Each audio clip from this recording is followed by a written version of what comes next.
Hi Anley and Ellie, it's Dad. I've probably started this video about a million times, a million different ways, but I wanted to tell you about how we're living through the coronavirus. You'll probably read about it in history books a little bit later on in life, but you may not remember it. Anley, you're 6, and Ellie, you're 3, about ready to turn 4. But what you read, you may not know exactly how people lived through it, and our family was one of those. So it started in late February, and now it's Saturday, April 4th, 4 days before Daddy's birthday. There's been a stay-at-home order issued for about 2 weeks now. Daddy is still working. His job has been deemed essential, so he's still working at Farm and Home, shipping out orders to people like pet food and farm supplies that they really need.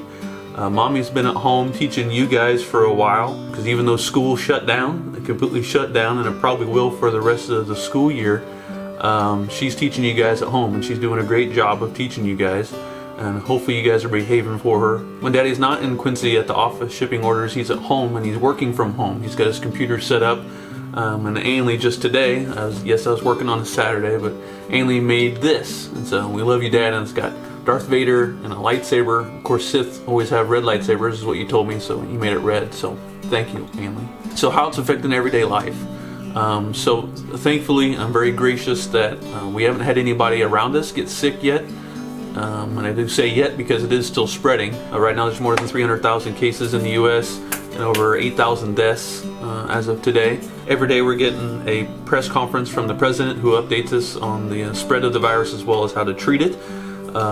We're watching it streaming on Twitter or Facebook. That's how we get the news now. The big word right now is self-distancing. That means keeping 6 feet between you and the person next to you. All non-essential businesses like restaurant and bars are closed. Even grocery stores are starting to limit the amount of people inside the store at one time. There is no church on Sundays. Some churches have services online, but for the small churches, they just don't get together. Crowds are limited to less than, first it was 50, then it was 25, then it was 10, and now it's down to 5. It's recommended no more than 5 people.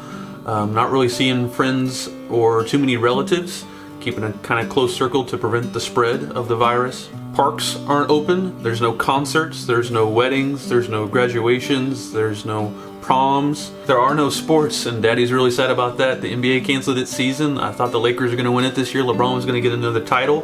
There's no March Madness, so college basketball, Daddy couldn't watch his horns. Baseball season's postponed indefinitely. Who knows if the NFL is going to get started on time. Panic buying is one thing that people are doing a lot of now. Like, you can't find toilet paper anywhere. I know it sounds odd, and hopefully in the future you don't have a shortage of anything ever, but right now nobody can get any toilet paper. All the grocery stores are sold out. If you can find toilet paper, there's some people who are buying 10 or 15 of them at a time, big packages.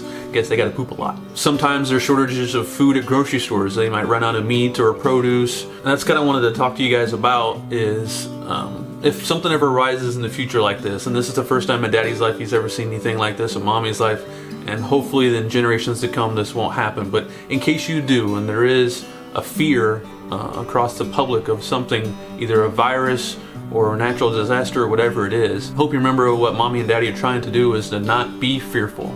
Of course, they're always trying to protect you guys, but we want to be strong, not only for you guys, but for ourselves and our family too. We know that this will pass. Hopefully we escape without any injuries or sickness. But as long as it doesn't hurt us, then we'll be okay. And I want you guys to understand that you might go through rough times and affect maybe masses and millions of people like it is right now. But to have perspective and have gratitude that money can come and go, and that's okay. A lot of people are out of jobs right now. But to really understand what to be thankful for.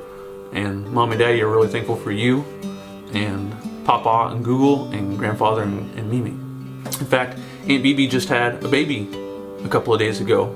Camden was born, and we've been FaceTiming with them. We FaceTime with Mariah and Josiah across the state of Missouri. So that's the way we really keep in touch now, is through the phones. And you guys will grow up with digital devices. So I don't have to introduce you to them. You know them by now. You guys already have your tablets and you play on them every single day. In fact, Mommy teaches you through Khan Academy with them. So I know this is a long video, and hopefully I don't have to give you another update about how we're living, and things don't really change too much. Stay-at-home orders, in fact, for the rest of the month until the end of April. But know that Mommy and Daddy love you very much. And and I hope that you guys never have to go through something like this again.